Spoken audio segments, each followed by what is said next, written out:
дар ҷаласаи 13-умини Кумитаи байниҳукуматӣ оид ба ҳифзи мероси фарҳангии ғайримоддии ЮНЕСКО дар шаҳри Порт-Луиси Ҷумҳурии Маврикӣ номинатсияи Чакан ҳунари гулдӯзӣ, ки аз ҷониби Ҷумҳурии Тоҷикистон пешниҳод гардида буд, ба мероси фарҳанги ғайримоддии башарият расман ворид гардид.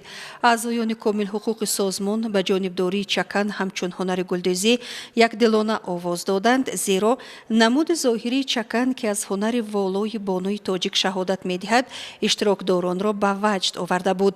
муаррифгарони Чакан дар ҷаласаи ин созмон тавонистанд таваҷҷӯҳи аҳли намояндагонро ба шарҳигузории маънои комилан ниҳони Чакан низ ҷалб намоянд, зеро дар мадди аввал агар Чакан танҳо як гулдӯзӣ бошад, баъдан Чакан бо тобишҳои худ ҳам маънои зиндагии дӯзандаи он аст.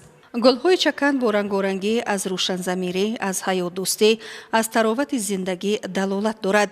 гули Чакан аслан гирд аст, офтобмонанд, дар худ гармии зиндагӣ, рӯйсурхӣ, музаффарияти неки бар рағми ҳама гуна торикиву нокомиро таҷассум дорад. Чакан рӯзгори тоҷиконро тараннум месозад. бо гули гирдшакли худ гули гардунаро мемонад. гардунае ки ҳамбастагии чор унсури табиатро маънӣ дод менамояд, яъне рӯзгори инсон бо пайвандии чор унсури табиат. ҳамаи ин васфу тараннум инчунин дар чорабинии бонувони шаҳри Хорух, ки аз фестивали садранги Чакан истиқбол намуданд, баён гардид.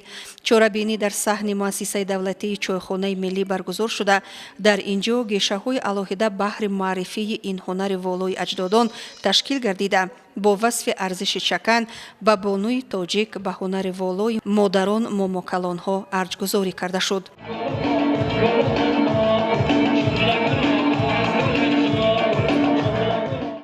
пари ғулом ҳайдарзода чорабиниро ифтитоҳ намуда қайд дошт, ки ҳадафи фестивали садранги Чакан баландбардоштани эҳсоси ватандӯстиву хештаншиносӣ, ифтихори миллӣ, арҷ гузоштан ба таъриху тамаддун, фарҳанг, расму оинҳои миллию мардумӣ ва муаррифии санъату ҳунари халқи тоҷик дар арсаи байналмилалӣ мебошад. баромадкунандагон қайд доштанд, ки бо баргузории озмуни садранги Чакан бо ҳунармандон, чеварон, тарроҳон, сӯзанидӯзон, чакандӯзон, гулдӯзон, қаламкашону наққошон ҳамоҳангсозии хубтару беҳтар ба роҳ монда шуда, фестивал имконият медиҳад, ки паҳлӯҳои то ҳанӯз ба ҳамагон норавшани анъанаҳои миллӣ, ҳунари волои чакандӯзии ин ё он маҳал, санъати асили гулдӯзӣ, сӯзанидӯзӣ, тоқидӯзӣ ва навъиҳои гуногуну нақшу нигори миллӣ кашф ва эҳё гардида, мавриди баҳрабардорӣ қарор гиранд.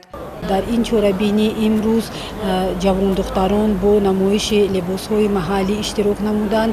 аз ҷумла дар чорабинӣ яке аз тарроҳони фаъоли шаҳр Гулмирзоева Фарангиз бо ҳунарҳои дастии худ ва бахусус яъне он ҳунарҳое ки аз лиҳози сӯзандӯзӣ, чакандӯзӣ, таркдӯзӣ ва дигар либосҳои миллие ки имрӯз бонувони мо боривони шаҳри Хорух ба бар мекунанд, намоиш баргузор гардид ва умедворем ки ин ҳунаре ки ба мо то ба имрӯз расидааст, онро аз насле ба насле мегузаронем. дар фестивали садранги Чакан инчунин яке аз беҳтарин чеварони шаҳри Хорух Фарангиз Гулмирзоева бо маҳсулоти хиш, ки бештари он дастӣ коркар шудааст, иштирок намуда, ҷавондухтаронро ба омӯзиши ҳунари волои бонуи тоҷик талқин намуд.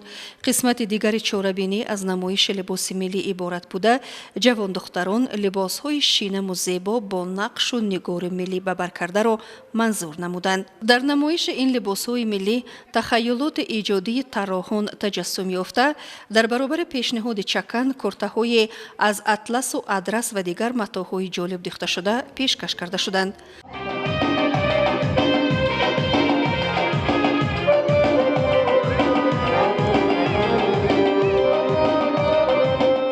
анҷомбахш барномаи фарҳангӣ буд, ки ба интиҳои чорабинӣ ҳусну болидахотирии комилро зам намуд.